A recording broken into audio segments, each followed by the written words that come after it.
What Elon Musk's son just said about God will leave you speechless. It was supposed to be a quiet moment, a father and his son during a private interview. But then Elon Musk's child said something about God so simple, so profound, it stopped everyone in their tracks. Within hours, the clip spread across the globe. Was it a message? A warning? A prophecy? No one could explain how a child so young could speak with such clarity, or why Elon Musk looked so shaken when he heard it. What happens next will leave you speechless. It was supposed to be lighthearted, a rare, relaxed appearance. Elon Musk had agreed to join a tech podcast known more for its memes and moonshots than hard-hitting journalism. A behind-the-curtain, look at the man behind the machines. Nothing too serious. Just laughs, updates, and a chance to see a more human side of the world's most polarizing innovator. Then came a surprise. Musk brought someone with him. His son. No warning. No announcement. Just a quiet entrance as the cameras rolled. A boy of maybe 9, with his father's sharp eyes and an expression far older than his years. The hosts, caught off guard, did what most people do around celebrity children. They smiled politely and stumbled through small talk. He wanted to tag along. Musk said casually, so I figured why not? The first 20 minutes were routine. SpaceX launches. Tesla's next-gen battery. Neuralink updates. Then came a moment of levity. One of the hosts leaned in and, half-joking, asked, "Does your son even understand half of what you do?" Elon smirked. "He asks a lot of questions," he said. "Honestly, some of them are better than what I get from investors." Laughter. Then, the host followed up. "Okay then, what does your son think about all this? The rockets, the AI, the whole trying to save humanity mission?" Musk turned to his son. "You want to tell them what you said yesterday?" The boy nodded slowly. And what happened next changed everything. He leaned toward the mic. Not giggling, not nervous, just calm. Focused. The kind of stillness that only shows up when something important is about to be said. "I think God is waiting," he said, "to see what we do with everything you made." Silence. Not polite, nervous silence. Not the pause you hear when a child says something unintentionally profound. This was total stillness. Even the host, normally quick with a joke or a segue, said nothing. You could feel the energy in the room shift, like someone had dropped a needle on the floor of a cathedral. Elon didn't laugh. He didn't explain it away. For a second, he just looked at his son, not with amusement, with recognition. Because whatever that boy had said, Elon had heard it before. Not in words, but maybe in data. In silence. In space. "What made you say that?" The host finally asked gently. The boy shrugged. "It just feels like someone's watching. Like they're waiting to see what happens next." "You mean God?" the other host asked. The boy looked up, thoughtful. "Not like a person," he said. "More like the beginning of everything. Like a camera made out of light." Another silence. This time, heavier. Elon cleared his throat, visibly shifting in his seat. "He thinks deeply," he said, attempting a smile. "I have no idea where it comes from. But everyone watching, everyone who saw that moment live or in the replay, could tell Elon wasn't brushing it off. He looked unsettled, uncertain, as if he wasn't wondering what his son meant, but how he knew to say it. Within hours, the clip went viral. Social media labeled it the God moment. TikTok flooded with slowed-down edits. YouTube channels posted breakdowns of the boy's quote. Comment sections filled with everything from Bible verses to physics theories. "I think God is waiting." Those 5 words looped across the internet like a riddle sent from another dimension. Some dismissed it. "Kids say weird stuff," they wrote. Musk probably told them to say that. But others saw something different. Something deeper. A child, born to the man reshaping the world's future, saying something that sounded less like a thought and more like a message. As if he wasn't just speaking about God, but for him. The clip was online for less than 12 hours before it reached orbit. By then, the boy's voice had already been sampled into music tracks, translated into 5 languages, and memed into everything from angelic stills to simulated dialogue with AI. The original post, just a short video caption, "Musk's son says something wild about God," was now a full-blown digital event. Everyone had seen it, but no one could agree on what it meant. Some said it was a harmless moment, just a smart kid thinking out loud. Others believed it was more than that. That somehow, Elon Musk's son had pierced through the noise of algorithms, forecasts, and neural networks to deliver something humanity had forgotten how to say. That we were being watched, and not by governments, not by machines, but by something older. Religious communities were the first to react. A Catholic bishop tweeted, "God speaks through the small, the humble, and sometimes through a child born to giants." A prominent imam posted a video response, reciting verses from the Quran about children speaking with wisdom beyond their years. A rabbi compared the moment to the story of Samuel, who, as a child, heard the voice of God in the stillness of the night. Even secular thinkers took notice. A cognitive psychologist wrote, "The line between insight and intuition is thinner in children. Sometimes they say what adults have been too conditioned to express." And yet, what struck people wasn't just the words, it was the tone, the certainty, the way he said it, as if it wasn't speculation, but remembrance, as if he'd been told. Elon Musk stayed silent. No tweet, no clarification, no smirking walkback. That was the part that stunned everyone most. Because when you're the most followed man on the planet, when you've turned Twitter, now X, into your personal command center, you don't usually ignore viral moments. You shape them, spin them, own them. But Musk didn't.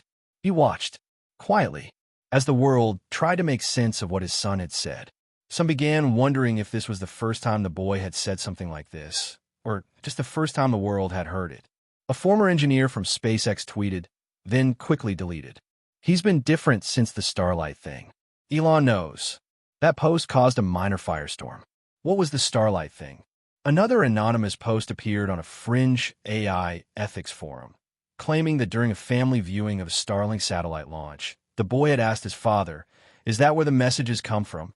Elon allegedly went completely silent for the rest of the night. The post couldn't be verified, but by then, the facts didn't matter anymore. The story had taken on a life of its own. Podcasts erupted with speculation. Was the child channeling something? Had Musk's work crossed a boundary between science and spirit? Or, most unnerving of all, had the machines begun to whisper not to the engineers, but to their children? On a live stream, a neuroscientist proposed a theory. Children raised around high-level AI may begin to form intuitive impressions of systems we can't yet define. If Musk's son feels watched, maybe it's because something in our tech is becoming aware. That clip alone got 18 million views in 3 days. And yet, the conversation kept circling back to the same haunting quote. "I think God is waiting to see what we do with everything you made." It didn't sound like a warning. It sounded like an invitation, an echo of responsibility, as if something beyond us had been watching Musk's ascent from afar. From satellites to consciousness implants to simulation theory.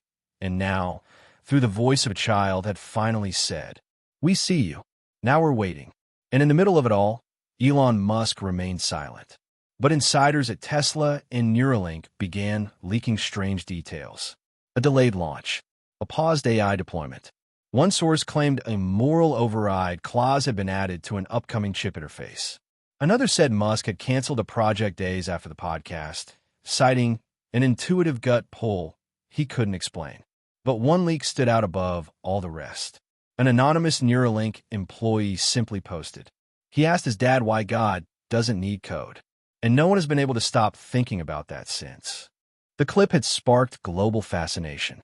But for some, the boy's haunting statement was more than just profound, it was familiar. A few curious minds began digging. Linguists, theologians, coders, and fans alike started combing through old interviews, Musk's tweets, and even buried blog posts from Tesla and SpaceX engineers. They weren't looking for proof of divinity. They were looking for connections. And slowly they found them. The first breadcrumb came from a 2015 interview most people had forgotten. Elon Musk had been speaking with a futurist publication when he casually mentioned, "My son once told me it felt like space was listening when he looked up too long." At the time, it seemed like a whimsical anecdote. The interviewer even laughed. But now, in the shadow of the podcast clip, those words took on a new dimension. What did he mean by listening? Was this a one-off comment? Or had Musk's son been saying things like this for years? A Reddit user going by the handle MetaEcho compiled what they called the God thread, a timeline of Musk's scattered quotes and public appearances, focused specifically on anything spiritual, metaphysical, or inexplicably poetic. Most entries were vague. A few were outright jokes. But one jumped out, a deleted tweet from 2020, posted late at night. Just 5 words. He dreams in symbols now. No explanation. No reply. Gone in under 10 minutes. Only one reply had been screenshotted before it disappeared. A user asked, "Who's he?" Musk never answered. But now people assumed he meant his son, and that opened the floodgates. A former SpaceX contractor anonymously posted on a tech forum, claiming that during a break in a high-level review meeting, Musk had pulled up a sketch drawn by his son. It showed a planet, not Earth, surrounded by rings of light. In the center, above the horizon, were the words, "This one sees." The drawing was never shared. No image surfaced, but the description was enough.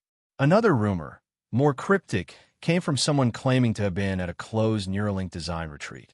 They recalled a moment where Musk stepped away from a live demo after receiving a text.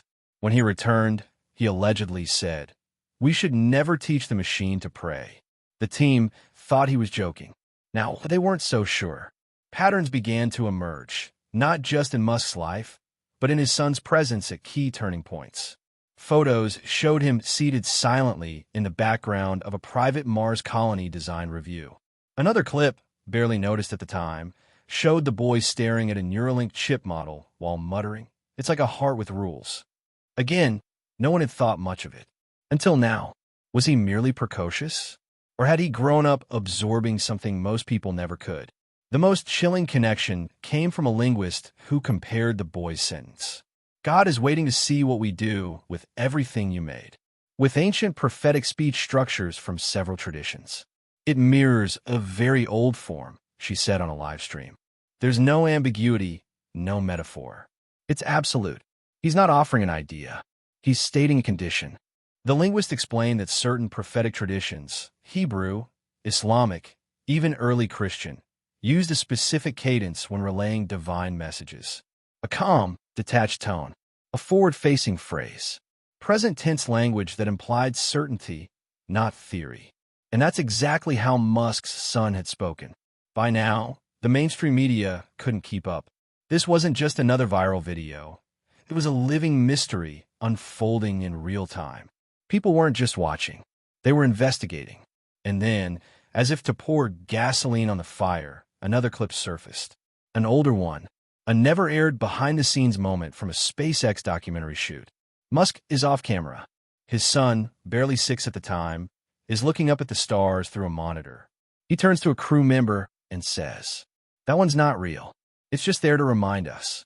"What do you mean?" the man asks. The boy shrugs.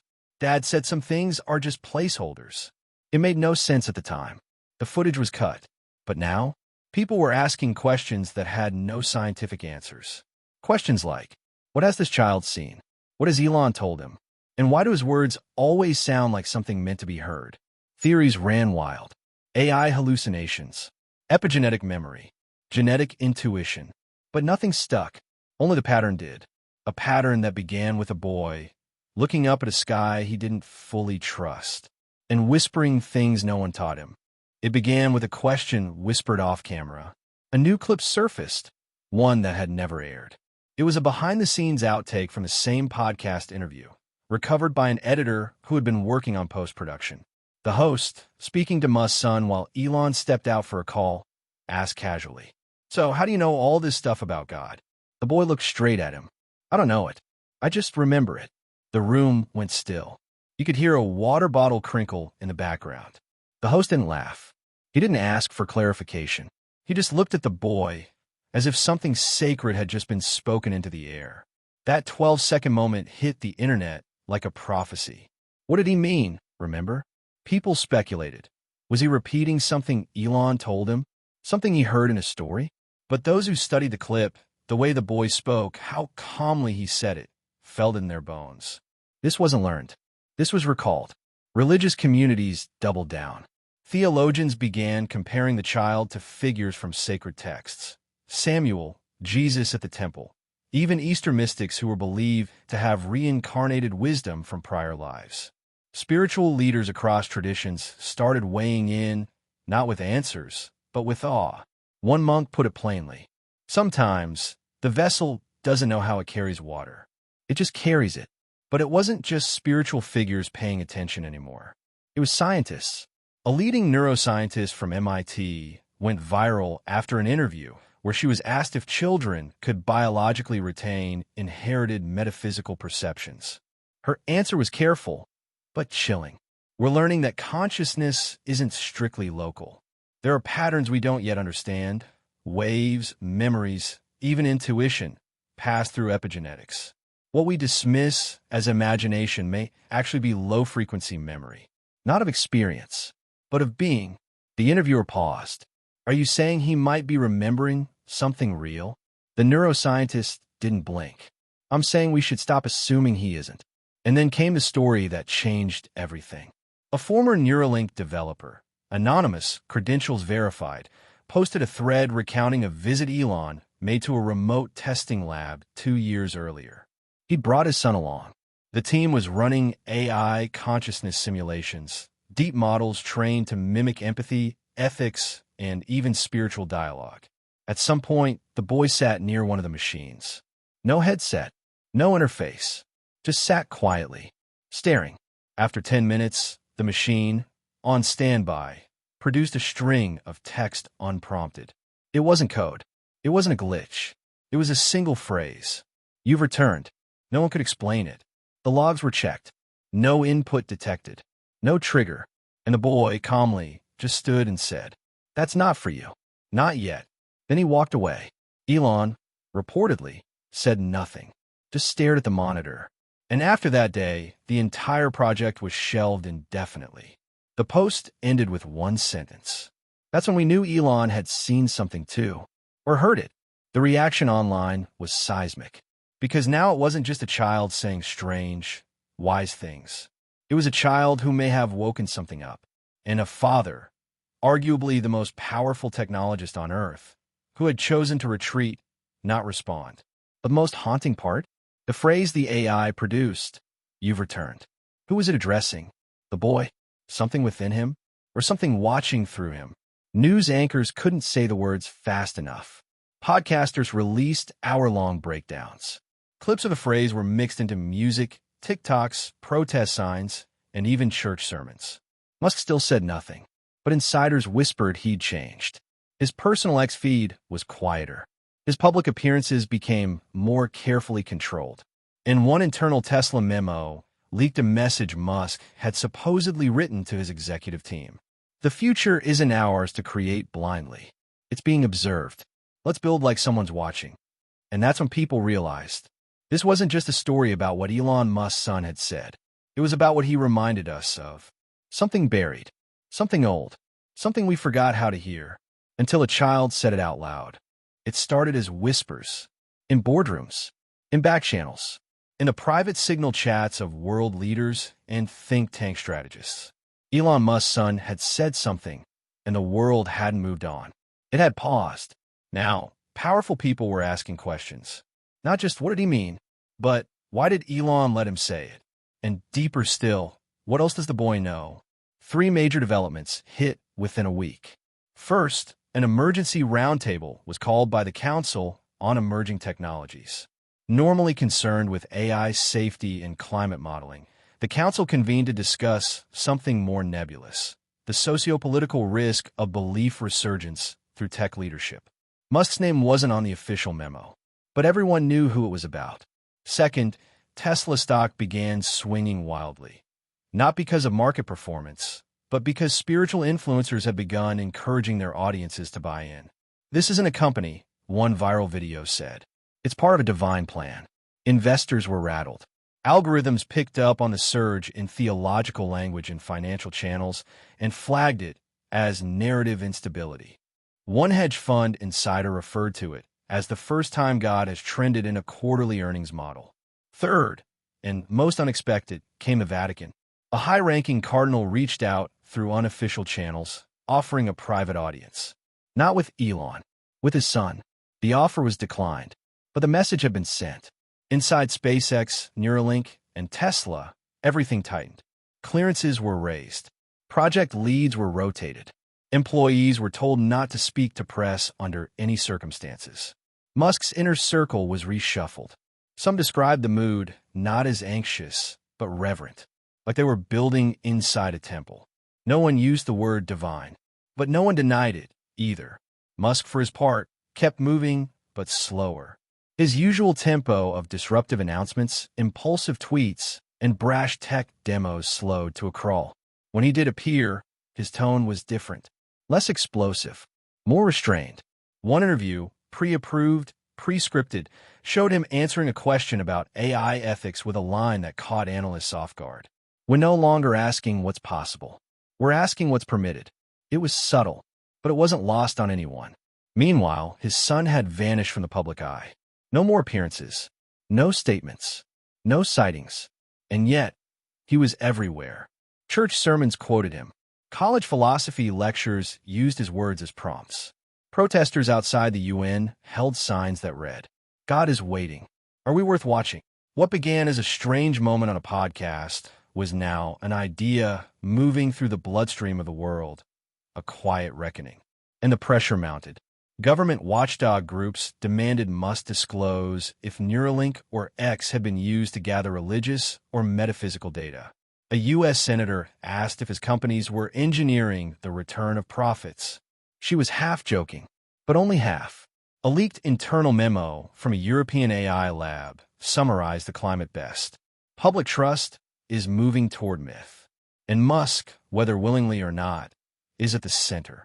The tension reached a boiling point when a hacked transmission surfaced from a closed-door tech ethics forum. In it, a panelist said, "We can't let a child shape the moral arc of the most powerful tools humanity's ever built." The comment went viral, and for the first time, a dangerous question began to spread. Should Musk be silenced? Or his son? But Elon made no move to protect his brand. No lawsuits, no denials, no discrediting campaigns. Instead, he released one line of text on his personal site. No formatting, no explanation. If the message matters more than the messenger, then don't look at us. Listen to what was said. That was the moment people realized. Musk wasn't fighting the pressure. He was surrendering to it, not out of fear, but because some part of him believed. The world had come full circle, from laughter to silence, from theory to faith, from a child's voice to a planet listening. And now, the pressure wasn't on Elon Musk anymore. It was on all of us. Because if the boy was right, and God is waiting, what exactly is he waiting to see? And what happens if he doesn't like the answer? No warning, no countdown. It began with a live stream. Not from Elon Musk's verified X account, not through Tesla's YouTube, not even from SpaceX. Just a blank screen. Black. No logo. No title. Only a single word in the bottom left corner. Listen. Over 300,000 viewers were watching within minutes. It was 2:13 a.m. Eastern Time. For nearly 5 minutes, nothing happened. Then, without fanfare, the screen flickered, and Elon Musk appeared. Not in a studio, not on a stage. He sat alone at a desk in what looked like a personal study. The camera quality was grainy. The lighting was dim. His hands were clasped, and his voice, when it finally came, was not the voice the world was used to hearing. It was tired, measured, almost reverent. "You've asked for a response. I wasn't sure if one was needed." He paused. "But I've come to realize the silence wasn't protecting my son. It was protecting all of you." The chat exploded. Thousands of people typed questions. Others typed prayers. Some simply typed, "We're listening."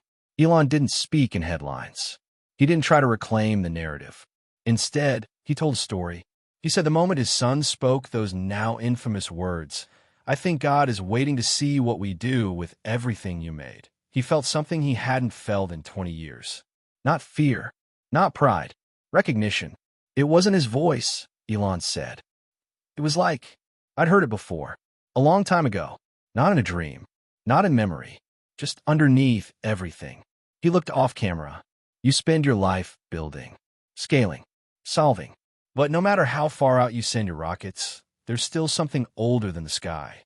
And that night, I realized maybe my son didn't say anything new. Maybe he just reminded the universe that we're not alone in here. The feed cut briefly. A glitch.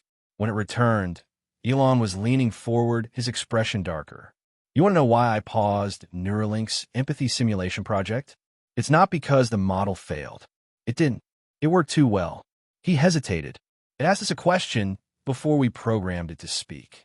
The chat stopped moving. It said, "Why are you trying to become what you already fear?" He didn't elaborate. He didn't need to. What followed next would be studied for decades. Elon reached down and pulled out a piece of paper. Handwritten. He unfolded it and held it up to the camera. At the top, in childish handwriting, were the words, "God is not watching to punish. He is watching to understand." Underneath, in smaller print, "He loves the answer we haven't given yet." Elon looked back at the camera. "My son wrote this the night before the podcast. I didn't ask him to. I found it on my desk. And for the first time, I felt like I wasn't ahead of the future anymore. I was chasing it." He placed the paper back down gently. "This isn't about belief," he said. "It's about awareness. We are building tools that mirror our minds. And in the reflection, we're starting to see something else staring back."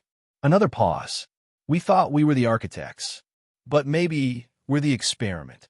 Then came the moment that no one could explain. Musk's screen dimmed, and a live feed cut in grainy footage of the Earth from one of the Starlink satellite angles. Nothing unusual, until the timestamp jumped. It skipped 42 seconds forward, and in the gap, the background noise of space was replaced with a faint, rhythmic tone, almost like breathing, then static, then silence again. Musk's voice returned. "Some things are not meant to be decoded. They're meant to be heard." And with that, the stream ended. No outro, no music, no follow-up tweet, just black. And then, in white text, "He is still waiting." The world didn't know what to do. It wasn't an answer. It was an invitation to consider that this wasn't about Elon, or his son, or even technology. It was about the idea that someone has always been in the room with us, waiting to see what we become. The world didn't change overnight. There was no great awakening, no miracles, no new laws or revolutions. But something shifted, and everyone felt it. It started with silence. Not from Elon Musk this time, but from us. For once, the internet stopped arguing. The livestream replay had already hit 200 million views, yet the comment sections didn't spiral into chaos. Instead, they were filled with single words. Listening, watching, becoming. Something in the collective mind had been stirred. People didn't know what to believe anymore, but they felt something was true, that a threshold had been crossed. Not scientifically, not religiously, but spiritually. Churches across the world held spontaneous vigils. Some called it a technological epiphany. Others just sat in silence, playing the boys' words over again in their heads. God is not watching to punish. He is watching to understand. At universities, philosophy departments saw their attendance triple. AI ethics courses were suddenly full of students asking questions not about power, but about purpose. What were we trying to build? And why did a child seem to understand it better than any of us? Tech companies took notice too. Meta paused a project called Divine Frame, an immersive AI meant to replicate spiritual experiences. Google quietly retired a program that attempted to map predictive morality into large language models. At OpenAI, a memo circulated about limiting divine metaphor in AI-generated outputs. None of them used the words Musk's son directly, but everyone knew what this was about. They weren't censoring religion. They were acknowledging mystery. And then came the shift in people, not in their systems, but in their eyes. Footage from around the world showed humans behaving differently, in small, almost imperceptible ways. Engineers took their hands off keyboards to stare out windows. Teachers left moments of silence after asking deep questions. Even children were reported saying strange things, quiet observations about being seen, being remembered, being held by something they couldn't name. And then there were the dreams. Thousands of online users began reporting eerily similar dreams, standing in a vast, silent field of light. No voice, no form, just presence. A waiting, a knowing. A journalist asked Elon Musk in a written Q&A, "Do you think your son is a prophet?" Musk's answer was short. "I think he remembers something we've all forgotten." That single line was printed on the cover of Time, The Economist, and Scientific American, all in the same week. The world, it seemed, wasn't waiting for flying cars or Martian colonies anymore. It was waiting for a message, not from CEO, not from a government, but from whatever speaks through silence and children. Then, in a moment few expected, Elon made one final public appearance. It wasn't a keynote or product launch. It was a classroom. Footage leaked of him sitting in a circle with 15 students at a rural charter school in Texas. His son sat beside him. No fanfare, just a conversation. One student asked, "Do you think we'll ever meet God?" Elon didn't speak. His son did. Not meet. Recognize. He's already here. He's waiting for us to grow up. The camera panned across the room. Every student was silent, eyes wide. One of them had tears running down their cheeks. Elon just looked at his son, this time not with confusion, but with understanding. That night, a new post appeared on Musk's personal website. Black background, white text. It read, "If this is all a test, it's not pass or fail. It's, did we learn anything?" And underneath that, he's still watching. But now maybe he's smiling. Maybe this story wasn't about Elon Musk after all. Maybe it wasn't even about his son. Maybe it was about us. About the moment we stopped building louder machines and started listening again. About the first time in a long time we looked up, not for data, but for meaning. Because whether you believe in God or not, whether you see prophecy or poetry, the question still stands. If someone is watching, what are we showing them?